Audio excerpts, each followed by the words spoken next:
Another year, another James Bond movie is out. And I know the question you guys are probably asking yourselves. Where the heck is the brand new Kingdom Hearts 3 trailer? Where is it?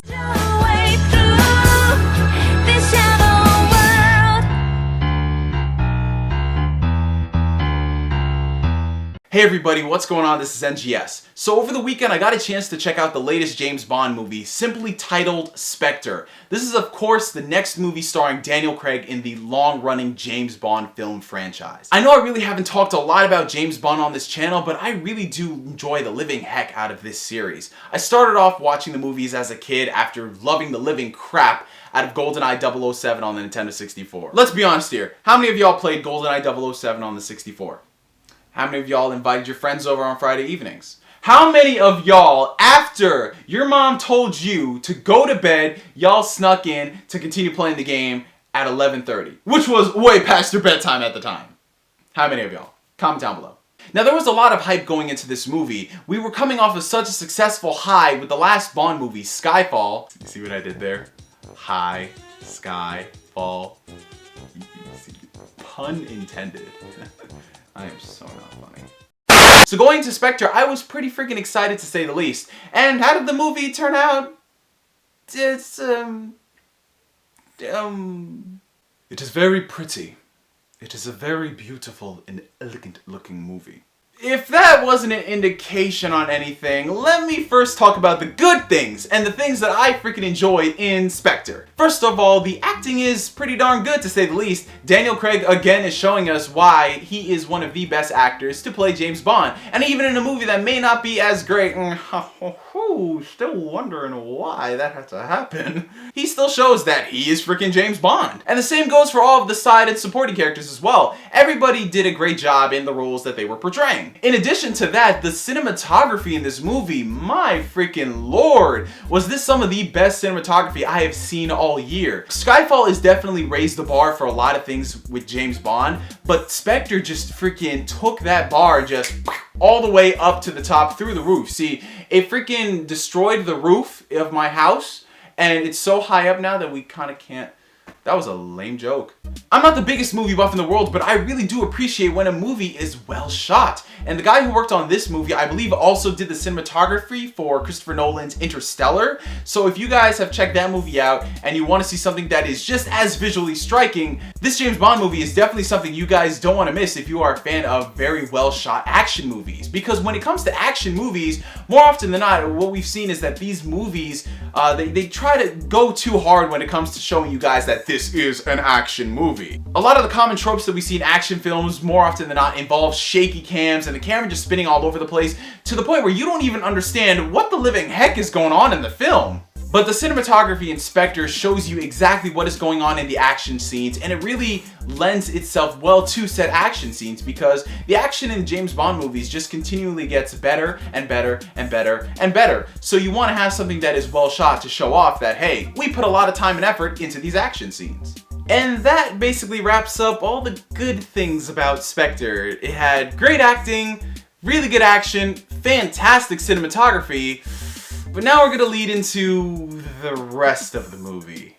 Okay, when it comes to this movie, I'm still trying to wrap my head around who this movie was made for and why it was made in the first place. Like, what was this movie trying to accomplish? Take Skyfall, for example. When you look at Skyfall, you saw a lot of what they wanted to do in the trailers. You saw that this is what they want to do, this is what they want to achieve, this is what you guys are getting. But with Spectre, nothing really happens, to say the least. I mean, it's kind of dealing with the aftermath of what happened in Skyfall, but kind of not really. The best way I could describe this is, let's say you have a really awesome anime arc in something like Naruto, and then after that, you kind of don't want to go into a next big crazy awesome anime arc, so you want to put a little bit of filler in between, but it's kind of relevant to the story, but not really. That's the best way I could describe Spectre because they're kind of talking about the things that happened in Skyfall, but at the same time, not really. It's like the stakes that you saw introduced in Skyfall are really kind of not the same in Spectre. And when you see them in Spectre, you see what they're trying to do.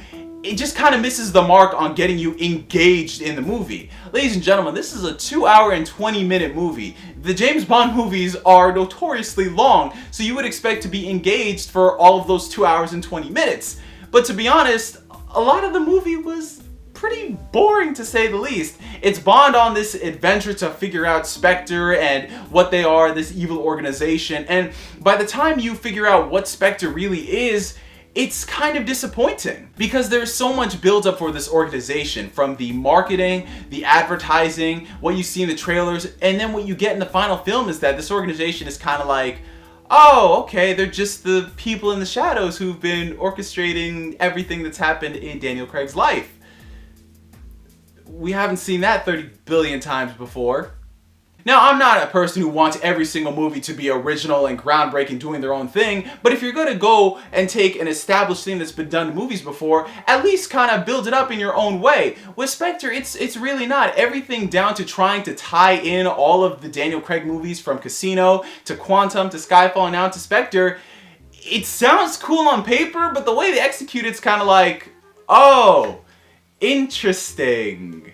Not really. And now I want to talk about one of the most incriminating parts about the movie, being the villain. Alright, I've got nothing against Christoph Waltz. Christoph Waltz is a fantastic actor. You hear him cast in a villain role and you're just like, bruh, this shit's about to be cray-cray. That man Christoph Waltz, he's gonna knock it out of the park. And Christoph Waltz is great in all of like 2.5 freaking scenes he's in the movie. Ladies and gentlemen, this is a 2 hour and 20-minute movie. The main villain, the one that's had so much hype behind him for the past 8-9 months. He's only in the movie for 15 minutes. If that. Now that's not to say that the scenes Christoph Waltz is in aren't great scenes, because they are freaking phenomenal scenes. The first part of the movie where you see his character introduced, there is so much awesome build-up and there's so much tension behind it. It's my favorite part out of the entire movie, and you can kind of get a hint of it in the trailer. It is so beautifully done in the film. But then after that, you kind of cut to something else and you're just left there wondering, okay, you kind of like just did this thing that was really amazing and awesome, and can we go back to that? No, please, no. Can we go back to that, please? Come get out, no! And while he was great in those scenes, I never really got the sense that this guy was menacing in the slightest. This guy is basically the architect of disaster. He's the guy who's been manipulating all the things that have been happening in Daniel Craig's life. He's the guy who tortured West Berlin in Casino Royale. He's the guy who had his hands in the organization in Quantum of Solace. This is the dude who was controlling Silva in Skyfall. So it's like they're trying to tie together all of the Craig Bond movies in one giant storyline, and you think it's kind of cool at first, but then you realize that it's really not, because it's contrived and this guy really never does anything to warrant his villain status, to warrant his hype. If you look at someone like Silva in Skyfall, you hear a lot about Silva, and then when you finally see Silva step onto the screen, you're just like, I ain't fucks with that dude, get him away from me. But when you see the guy in Spectre, it's just like, oh, you've done all of these things. That's great. That's awesome. Good for you. You screwed with my life, but what else should I be scared of? You know, a Bond movie isn't really a Bond movie unless you've got a really good villain behind it. And the villain in Spectre was just kind of like, okay, he's there. He's there. He did this thing talking about what he's done in the past. That's great. You did all these things in the past, but what are you doing now to mess with my life? I'm not joking when I said that this guy would go on and on about how he's interfered with James Bond's life so many times. Like, I am responsible for this. I am responsible for that. You know that toothpaste you use in the morning? I am responsible for you choosing that toothpaste. Like, it's like, yo, is this dude straight up Eisen out of Bleach? Did Tate Kubo work on this movie? And since it's a reboot, they try to do these weird things where they make him James Bond's adopted brother, and he's got this weird, you know, jealousy going on because the adopted father cared more for Bond than them. And it's just like, why? I mean, this would be something crazy if they were, you know, building this up from past movies and then they reveal it and you're just like, oh snap, but it's just a throwaway line in the movie and it's like, I mean, I don't even think that Bond even cared about it, to say the least. So in the end, ladies and gentlemen, Spectre was a pretty big disappointment. It's got a lot of good things going for it. First and foremost, the acting is fantastic. The cinematography is some of the best, in my opinion, the best that we've seen in the entire James Bond franchise. But all the other negatives of the movie just weigh it down so much. From the fact that this really doesn't feel like a grandiose Bond movie, something on the scale of Skyfall or Casino Royale, to the action in the film, while good, it's just spread between so much unnecessary stuff and so much boredom, to the most offensive parts of the movie being the fact that the organization really wasn't as cracked up to be as you thought it was going to be. And the villain, oh, get this Eisen mofo out of here.